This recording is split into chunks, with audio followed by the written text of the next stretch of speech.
क्योंकि पाप जो जानबूझ के जो पाप होते हैं उनको कोई खत्म नहीं कर सकता, उनका भुगतान तो आपको कहीं ना कहीं करना पड़ेगा। इवन अनजाने में जो भी पाप होते वो भी ऐसे नहीं कि एकदम खत्म हो गए, आपने कुछ किया, भागवत करा ली और भगवान का नाम ले लिया और पिछले जो आपने पाप किए वो खत्म हो गए, नहीं, खत्म नहीं होते वो, उनका भुगतान तो आपको आगे भी चल करके करना पड़ेगा। लेकिन आगे से आपका पाप की जो अपना उसने स्त्री धर्म निभाया, तो वहीं पर ये पितामह भीष्म स्त्री धर्म का वर्णन किया है। उसमें लिखा है, उसमें वर्णन किया गया है कि देखो जो स्त्री होती है, और ये आज के ज़माने में मुझे लगता है बात फिट भी होती है, जैसा मैंने शुरू में ही कहा था, लोगों को लगता है स्त्री जो है वो केवल घरेलू काम करने के लिए होगी या कुछ आगे बढ़े तो कर नहीं सकती। शास्त्र कहती यत्र नार्यस्तु पूज्यन्ते रमन्ते तत्र देवता, मतलब नारी का सम्मान जहाँ होता है, नारी का आदर जहाँ होता है, वो समाज हमेशा आगे बढ़ता है, उसका उत्थान होता है, उसका प्रोग्रेस होता है। तो नारी का धर्म अलग अलग फील्ड में अलग अलग है। परिवार के रूप में उसका धर्म अलग कहता है, उसका धर्म समाज में जब वो काम करती है तो उसका धर्म अलग है, जब वो किसी भक्ति के कार्य में जाती है तो उसका धर्म अलग है। वो उसको खुद चुनना पड़ता है कि मैं किस कार्य को कर रही हूँ और कहाँ मेरी जिम्मेदारी ज़्यादा बनती है। और अगर ओवरऑल देखा जाए तो सबसे बड़ा जो घर परिवार को संभालती है, परिवार में रह करके जो बच्चों को संभालती है, इससे बड़ा उसका धर्म क्या हो सकता है। वो सुबह उठ करके अगर पूजा पाठ नहीं कर पा रही है और उठ करके सुबह वो अपने बाल गोपालों को ठाकुर जी का भाव रख करके उनको खिलाती है, उनको पिलाती है, तो उसका धर्म है। कोई ये नहीं कह सकता कि ये इसने धर्म नहीं निभाया, क्योंकि वो परिवार की सेवा करना उसका धर्म है, सबका ध्यान रखना उसका धर्म है। तो ये नारी को महान भी बनाता है और उसको समाज में एक अलग स्थान भी देता है। तो और लेकिन कई बार क्या होता है ना कि नारी उसको खुद ही नहीं समझ पाती है अपनी शक्ति को, जैसे कहते हैं ना कि खुद खोजना पड़ता है, ढूंढना पड़ता है। तो वो नारी को समझना होगा, उसको अगर वो अपने परिवार को, अपने आसपास के लोगों को पूर्णता से अपनी ईमानदारी से पोषण कर रही है तो वो धर्म का ही निर्वहन कर रही है। आपकी बातें ऐसी हैं ना कि मतलब मैंने अभी तक आपसे जब जितने भी सवाल पूछे, आप इतनी सहजता से सारी चीज़ों का आंसर दे रही हैं कि ऐसा लग रहा है दिमाग में छप सा जा रहा है। और मुझे लगता है जितने भी लोग देख रहे हैं ना, सबके दिमाग में चीज़ें बैठ जाती होंगी। एक चीज़ जानना चाहूँगी, अक्सर जो एक सवाल आता है कि चाहे वो भागवत कथा हो या कृष्ण जी की पूजा हो, बहुत सारी चीज़ें पुरुषोत्तम मास में करते हैं। तो एक सवाल आया था हमारे व्यूअर्स की तरफ से कि पुरुषोत्तम मास का क्या महत्व है, क्यों सारे जो है इस तरीके के धार्मिक कार्य पुरुषोत्तम मास में किए जाते हैं? नहीं, देखिए, वैसे तो सारे कार्य, भक्ति के कार्य हर महीने में होने चाहिए। ऐसा कभी नहीं करना चाहिए कि एक ही महीना में आप जाके, एक महीना थोड़ा हम भोजन करते हैं, पूरे 12 महीने भोजन करते हैं। लेकिन उसका एक अलग महत्व होता है ज़रूर। पुरुषोत्तम अधिक मास है, ये ठाकुर जी का मास माना जाता है।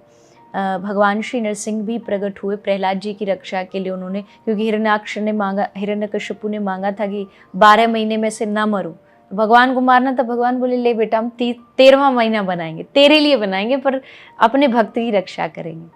तो पुरुषोत्तम जो मास है उसकी कथा तो कई कई जगह अलग अलग रूप में प्रचलित है, लेकिन विशेष ये है कि उस महीने में जो भजन करता है या जो दान करता है या जो भगवत सेवा करता है, वो सदा सदा के लिए उसके जीवन में अक्षय हो जाती है, कभी उसका नाश नहीं होता, कभी वो मिटती नहीं है। तो ज़्यादातर लोग उस समय भजन पूजा करते हैं, परिक्रमा करेंगे, तीर्थ करेंगे, कथा सुनेंगे, दान करेंगे, लेकिन मैं उसके ज़्यादा समर्थन में नहीं हूँ। मैं कहती हूँ भैया, अगर आपको भक्त बनना है तो हर दिन ही भक्त रहो। ऐसा मत करो कि आज ही आज हम कर ले, महीना भर कर ले, उसके बाद 12 महीना सब पैक करके रख दिया, अब अगला पुरुषोत्तम मास आएगा तब जा करके जागेंगे। ऐसा नहीं होना चाहिए। अच्छे काम के लिए कभी भी किसी दिन का इंतज़ार या महीने का इंतज़ार नहीं करना चाहिए। तो आप पुरुषोत्तम मास बहुत अच्छा महीना है, हम भी खूब कथा करते हैं। लोग उस सारे साल भर में सबसे ज़्यादा चाहते पुरुषोत्तम महीना में कथा हो। वैसे तो सारे साल ही चलती है, पर उस समय ज़्यादा ही एक लोगों में मन में भाव रहता है। तो उस हिसाब से आप ज़्यादा करो, एक्स्ट्रा करो, वो अच्छा है, लेकिन बैलेंस बना करके रखो। ऐसा नहीं कि आप सिर्फ एक महीना पुरुषोत्तम महीना में ही करो, बाकी समय में भी आपको धर्म कार्य करने चाहिए। धर्म कर्म तो करने चाहिए, लेकिन मैं एक सवाल और आपसे जानना चाहूँगी, क्योंकि अक्सर क्या होता है, हम देखते हैं लोगों को कि चाहे गया में पिंड दान करना हो या भागवत कथा कराना हो, लोग कहते हैं कि आप ये करोगे तो आपके जो पाप हैं वो खत्म हो जाएंगे या मोक्ष की प्राप्ति होगी, गया में पिंड दान करो। अगर कर्म आपके बदल सकते हैं भागवत कथा कराने से, तो बहुत सारे लोग ऐसे होंगे जो पापी होंगे और वो भागवत कथा करा के अपने कर्मों को बैलेंस कर लेंगे। तो क्या सच में ऐसा होता है कि अगर किसी ने पाप किया हुआ है तो भागवत कथा कराने से या धार्मिक कार्य करने से उसके पाप खत्म होते हैं? पाप खत्म नहीं होते, पाप करने की वृत्ति, पाप करने की जो भावना है वो खत्म होती है। क्यों लिखा है भागवत कल्याण करती? मान लीजिए मैं पाप करता आया हूँ, मैंने कोई पाप किया जीवन में, अब मैंने भागवत सुनी, भागवत सुन के मेरा मन बदल गया, मैंने सोचा कि नहीं ये काम करना गलत है, मैंने वो काम करना छोड़ दिया, मैंने अपनी आदत बदल दी। और आदत बदलते ही अपने आप क्या होगा, हमारा आगे जो है पाप करने का मन नहीं करेगा, पाप नहीं करेंगे तो अपने आप हमें मोक्ष पद की, मुक्ति की प्राप्ति होगी। भागवत कराने का मतलब ये है, जैसे भागवत में लिखा है, मान लीजिए एक चीज़ तो ये है कि मुझसे कोई पाप हो गए जीवन में, अब मैं भागवत जी की शरण में आया, अब मैंने यहाँ निश्चय कर लिया कि आज के बाद आगे से मैं पाप नहीं करूँगा, तो भागवत जी आपकी कल्याण की गारंटी ले लेंगे कि भाई ये आदमी बदल गया। पर ऐसा होता कहाँ है, हम तो सुनने के बाद भी वही करते हैं, हम फिर भी वही पाप कर रहे हैं, और फिर आप कह रहे हो भागवत मुक्ति कर देगी, ऐसा नहीं हो सकता। आपको उस समय ये ठानना होगा कि हम आगे से नहीं पाप करेंगे, तब भागवत जी मुक्ति देती है। क्योंकि पाप जो जानबूझ के जो पाप होते हैं उनको कोई खत्म नहीं कर सकता, उनका भुगतान तो आपको कहीं ना कहीं करना पड़ेगा। इवन अनजाने में जो भी पाप होते वो भी ऐसे नहीं कि एकदम खत्म हो गए, आपने कुछ किया, भागवत करा ली और भगवान का नाम ले लिया और पिछले जो आपने पाप किए वो खत्म हो गए, नहीं, खत्म नहीं होते वो, उनका भुगतान तो आपको आगे भी चल करके करना पड़ेगा। लेकिन आगे से आपका पाप की जो भावना वो खत्म भागवत जी कर देंगी, ये समझ करके हमको भागवत में बैठना चाहिए और कथा को श्रवण करना चाहिए।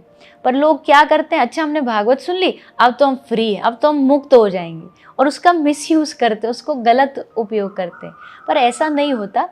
भागवत में एक सबसे बड़ा उदाहरण धुंधकारी का है, उसने बहुत पाप किए थे, पर उसने 7 दिन बैठ करके फिर कथा सुनी, पूर्ण निष्ठा के साथ सुनी। उसने ना अन्न का एक दाना खाया, ना पानी पिया, प्रेत था, प्रेत योनि में था, पर उसने भागवत कथा को श्रवण करके अपने आप को मुक्त कर लिया। अब इसमें 2 चीज़ें, एक तो सुनने वाला इतना अच्छा था, दूसरा सुनाने वाला भी एक उत्तम कोटि का था। पर मैं कहती हूँ आज के टाइम में तो हम सुनाने वाले भी कोई बहुत ऊंचे श्रेष्ठ बचे नहीं, मैं अपना कह रही हूँ, किसी और का नहीं और सुनने वालों में भी कुछ ना कुछ गड़बड़ है, 3 घंटे कथा में भी बस देखते रहते हैं कब खत्म हो, कब विश्राम हो। तो दोनों ही जगह थोड़ा थोड़ा सा घोटाला चल रहा है। तो उसकी वजह से फिर भागवत वही है, पर कहने, सुनने और कराने में थोड़ा परिवर्तन आ गया, इसलिए वो जो विधि विधान या जो उसका फल वो पूर्ण रूपेण नहीं प्राप्त होता है। पर फिर मैं एक बात कहती हूँ कि चलो भाई कोई नहीं, कम से कम आ तो रहे कथा में 3 घंटे बैठ रहे हैं, भागवत जी उनको 24 घंटे नहीं पर कम से कम 3 घंटे तो बुराइयों से दूर रख रही है। अगर आप दिन के 3 घंटे भी अगर बुराई से दूर हो और भक्ति धर्म के नज़दीक, तो मुझे लगता है यही सबसे बड़ा भागवत जी का लाभ है। पर इसका मिसयूज़ ना करें। भागवत अगर सुन रहे हो या भागवत करा रहे हो तो आपको फ्रीडम नहीं मिल जाती है कि अब आप पाप करने के लिए फ्री हो। आपके पिछले जो पाप है वो भी तब नष्ट होंगे जब आप कथा सुन के नाम जाप शुरू करोगे, भजन करोगे। जब तक भजन नहीं करोगे आपके दुनिया का कोई पाप आपको मुक्त नहीं कर सकता। तो जो लोग ये समझते थे आज उनके लिए भी उनको मिल गया कि नहीं, ऐसा नहीं है कि आपने बहुत सारे पाप किए, क्योंकि अक्सर ऐसा होता है लोग गलत कर लेते फिर डर जाते, कहते नहीं चलो पूजा करा लेते, सत्यनारायण की कथा करा लेते, इस तरीके के माइंडसेट हैं। एक चीज़ देवी जी मैं आपसे जानना चाहूँगी, इसी बात से एक मुझे चीज़ ध्यान आई, आजकल एक बहुत ही ट्रेंड कर रहा है टॉपिक कि कथा वाचन को छोटे छोटे बच्चे भी लोग या पेरेंट्स जो अपने बच्चों को, छोटे छोटे बच्चों को वैसे ट्रेन कर रहे हैं कि वो करियर उनका बन जाए। आपके हिसाब से कितना सही, क्योंकि हम धार्मिक टॉपिक पे बात कर रहे हैं और ये आने वाले समय की बात है, ये धर्म की बात है, सनातन की बात है। तो मैं आपसे जानना चाहूँगी कथा वाचन को क्या एज अ करियर बनाने देना चाहिए लोगों को? नहीं, मुझे नहीं लगता कथा करियर है, कथा प्रोफेशन नहीं है। ये कोई प्रोफेशनलिज्म नहीं है कि यहाँ पर आप ये कह सकते हो कि भाई ये मेरा प्रोफेशन है, ये मेरा करियर नहीं है। कथा जीवन होती है। मैं कोई कर रहा है मैं उसके खिलाफ नहीं हूँ, वो तो अच्छा है, धर्म का प्रचार करेगा, लेकिन आप आजकल क्या हो गया, इस भावना से किया या सिखाया जा रहा है कि भाई बहुत नाम मिल जाएगा इसको, या इसको बहुत पैसा मिल जाएगा, लाइफ होती है, मैं उसके लिए मना नहीं कर रही हूँ। मेरे पास आज जो है वो भागवत जी की कृपा से, हमारा घर चल रहा है भागवत जी की कृपा से चल रहा है, हम खा रहे हैं भागवत जी की कृपा से खा रहे हैं। लेकिन शुरुआत मैंने इसलिए नहीं करी थी कि भाई ये मेरा फ्यूचर करियर बन जाएगा। ये सोच करके अगर आप करते हैं तो फिर ना तो मेरे कहने से कुछ मेरा कल्याण होगा, ना मेरी बातों को जो सुन रहा है उसको सुनने से कल्याण होगा। इसलिए लोग कई बार कह देते हैं कि आपने बड़ा अच्छा करियर चुना। मैं बोलती ये मेरा करियर नहीं है, ये मेरा जीवन है। ये इस तरीके से जीवन में आया कि सोचने समझने का मौका नहीं मिला, और दूसरा यहाँ से कुछ मिलेगा इस भाव से मैंने इस चीज़ को शुरू नहीं किया था। मिल रहा है वो अलग बात है, पर मिलेगा इस भाव से शुरू नहीं किया। पर आज जो कुछ लोग, सब नहीं कहूँगी, पर कुछ लोग जो शुरुआत कर रहे हैं वो इसी तरीके से कर रहे हैं कि इससे इनको बहुत कुछ मिल जाएगा। पर ऐसा सोच के नहीं करिएगा कभी भी, इससे समाज में कुछ भी बदलाव नहीं आएगा। सुनने वाले सुन के चले जाएंगे, ताली बजा देंगे, पर उनका दिमाग, उनकी आदतें नहीं बदलेंगी। वो तभी बदलेंगी जब सामने वाला जो कह रहा है उसकी भावनाएं अच्छी होंगी।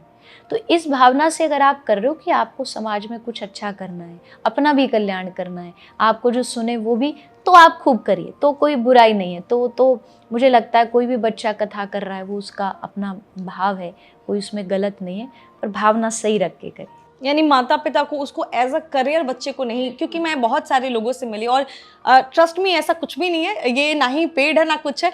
मैं इनके बगल में बैठी हूँ, देवी जी के बगल में, और मुझे जो फीलिंग आ रही है, जो आपका ऑरा है, इस सवाल पूछने का कारण भी, मैंने सिर्फ ये पहली बार आपसे ये सवाल पूछा कि ये जो चल रहा है आजकल कि ये ट्रेंड बनाया जा रहा है। हम अक्सर सोशल मीडिया पे छोटे छोटे बच्चों को देखते हैं, आपकी बात बहुत सारे लोग सुनते हैं, शायद उनके पेरेंट्स भी सुने, और आज आपने जो इसका जवाब दिया है बिना किसी संकोच के, तो शायद उनको भी आज इस बात से कुछ शिक्षा मिलेगी और वो भी अपने बच्चों को वैसे जैसे आपने कहा कुछ व्यूज़ के लिए कर रहे हैं, क्योंकि सोशल मीडिया एक ऐसा प्लेटफॉर्म बन गया, यहाँ कंटेंट देना होता है। तो अगर देखो, बुरे से तो अच्छा है कि चलो अच्छी बातें लोग पहुंचा रहे, अच्छी चीज़ पहुंचा रहे, लेकिन इससे क्या होगा ना कि आप अपने बच्चे को जिस उद्देश्य से लेके इस रास्ते में ला रहे हो, उसके दिमाग में भी वही चीज़ें आ जाएंगी। उसके दिमाग में भी यही आएगा, या तो मुझे व्यूज़ ज़्यादा चाहिए सोशल मीडिया पर, या मुझे इससे पैसा चाहिए।